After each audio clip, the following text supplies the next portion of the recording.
शाम को टाइम से आ जाना। अरे काजल, तुम यहाँ गेट पे खड़े होके क्या कर रही हो?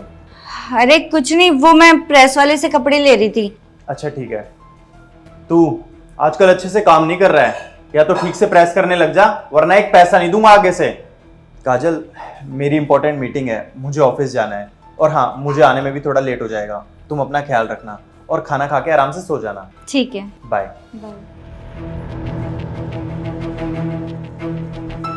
अब तुम खड़े खड़े मेरा मुंह क्या देख रहे हो? चलो अब अंदर।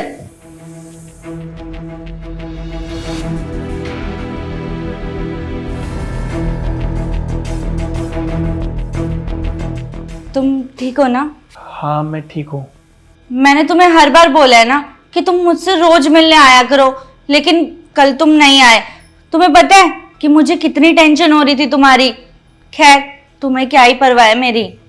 वो मैं ना कहीं फंस गया था, इसीलिए मैं नहीं आ पाया, और मुझे भी तुम्हारी बहुत याद आती है।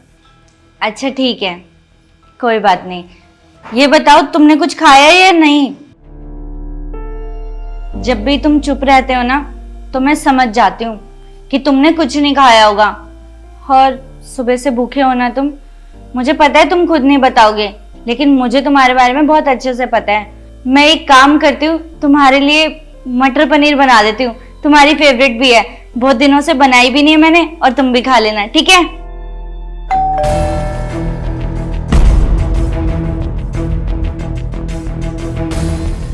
इस वक्त कौन आया होगा?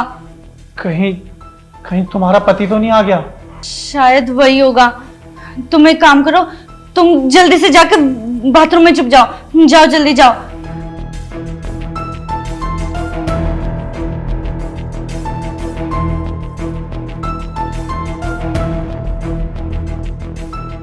अरे गौरव, तुम यहाँ पर? मेरा मतलब है कि तुम तो ऑफिस गए थे ना मीटिंग के लिए, और तुमने ये भी बोला था कि तुम लेट हो जाओगे आने में, तो फिर इतनी जल्दी कैसे आ गए? हाँ, वो क्या है ना, बाहर बारिश बहुत तेज हो रही थी और हर जगह जाम लगा हुआ है। तो फिर बॉस ने सोचा कि आधे से ज्यादा लोग मीटिंग में लेट ही आएंगे, तो उन्होंने मीटिंग को आज की जगह कल के लिए पोस्टपोन कर दिया। क्या? तुम्हारे बॉस ने मीटिंग कैंसिल कर दी? यार ऐसे कैसे हो सकता है? वो ऐसे कैसे कर सकते हैं मीटिंग कैंसिल? एक तो इंसान सुबह उठकर तैयार होकर मीटिंग के लिए जाए, और तुम्हारे बॉस ने मीटिंग ही कैंसिल कर दी।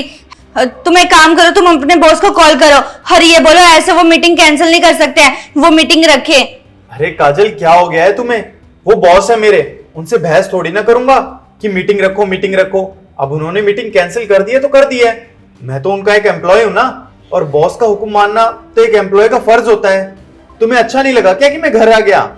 एक मिनट, मैं क्या कह रही थी, एक काम करते हैं ना, बाहर देखो ना कितना अच्छा मौसम हो रहा है, बारिश आ रखी है। तो मैं क्या कह रही थी कि बाहर घूमने चलते हैं ना।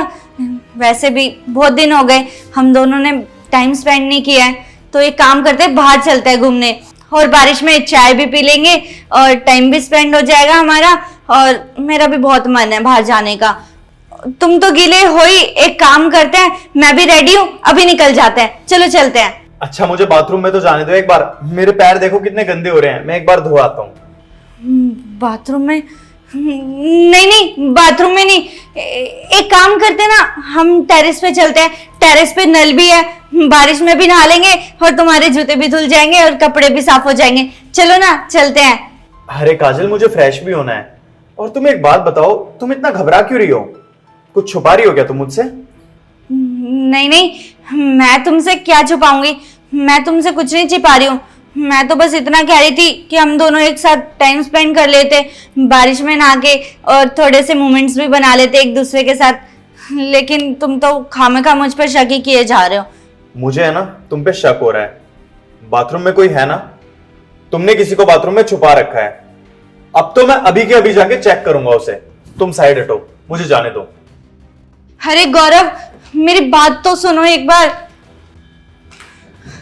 गौरव, मेरी एक बार बात। भाई, तुमने अपने भाई को बाथरूम में क्यों छुपा रखा है? और वो सब छोड़ो, मुझे ये बताओ ये सब चल क्या रहा है? गौरव, तुम प्लीज शांत हो जाओ, मैं तुम्हें सब कुछ बताती हूँ ना। भाई, मुझे लगता है कि अब गौरव को सच सच बताना ही पड़ेगा। गौरव, वो क्या है ना, बड़े भैया भाभी ने भाई को घर से बाहर निकाल दिया और पापा की जितनी भी प्रॉपर्टी थी उसमें से भी सारा हिस्सा उन्होंने खुद के नाम कर लिया। उन्होंने सारी प्रॉपर्टी अपने नाम कर ली और अब्रॉड शिफ्ट हो गए और भाई को यहाँ पर अकेला छोड़ दिया। कुछ दिन पहले ही मैंने भाई को रास्ते में देखा और तुम्हें पता है, मेरा भाई रोड पर भीख मांग रहा था। इसके पास कोई और सहारा नहीं था, इसकी कोई मदद नहीं कर रहा था और मैंने इससे बात जानने की कोशिश भी की, लेकिन इसने मेरे को कुछ नहीं बताया। बहुत बार पूछने के बाद इसने मुझे बताया कि इसके साथ इतना सब कुछ हुआ है। और फिर तुम्हें तो पता है ना कि मैं अपने भाई को ऐसे अकेला नहीं छोड़ सकती। बस इसीलिए तुमसे छिप छिप कर मैं इसको घर पर बुला लिया करती थी और तुम्हारे पर्स से कुछ पैसे निकालकर कभी कभी इसको दे दिया करती थी और इसको अपने हाथ का बना खाना भी खिलाती थी। सॉरी गौरव, मैं जानती हूँ कि मेरी गलती है, मुझे ये सब तुम्हें बता देना चाहिए था, पर मैं कहीं ना कहीं ये सोच रही थी कि उस दिन तुम दोनों का बहुत ज़्यादा ही झगड़ा हो गया था। उसके बाद मेरी हिम्मत नहीं हो रही थी तुम्हें ये सब बताने की। मुझे लग रहा था कि अगर मैं तुम्हें ये सब बता दूंगी कि मैं अपने भाई की मदद कर रही हूँ तो तुम मुझे कहीं ना कहीं रोक दोगे, तुम मुझे इसकी हेल्प नहीं करने दोगे। और कहीं ना कहीं तुमने मेरे को यही बोला था ना जिस वक्त हमारी शादी हो रही थी कि या तो मैं तुम्हें चुन लूँ या फिर अपने परिवार को। तो उस वक्त मैंने अपने परिवार को ना चुन के तुम्हें चुना था, तुमसे शादी की थी। बस इसी वजह से मैं चुप थी। काजल, मैं मानता हूं कि उस दिन हमारा झगड़ा हो गया था, लेकिन वो झगड़ा तुम्हारे बड़े भाई की वजह से हुआ था और उसकी वजह से मैंने इसको भी गलत समझ लिया था। मैं मानता हूं कि हमारा बहुत बुरा झगड़ा हो गया था, लेकिन इसका मतलब ये तो नहीं है ना कि मैं रिश्ते निभाने छोड़ दूं, इनके सुख दुख में इनके काम भी ना आऊं। और आज जब तुम्हारे बड़े भाई ने तुम्हारे छोटे भाई को बाहर निकाल दिया घर से और वो सड़कों पे भीख मांग रहा है, तो तुमने ये बात मुझे बतानी जरूरी नहीं समझी? अरे तुम्हें क्या लगा कि मैं तुम्हारे बड़े भाई की तरह निर्दयी हूं? मैं तुम्हारे छोटे भाई का ख्याल नहीं रख सकता? अरे ये तुम्हारा भाई है तो ये मेरा भी तो भाई ही लगा।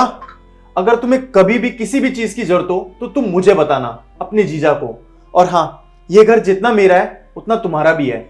आज से तुम हमारे साथ रहोगे इस घर में। इस घर को तुम बिल्कुल अपना घर समझ के रहोगे।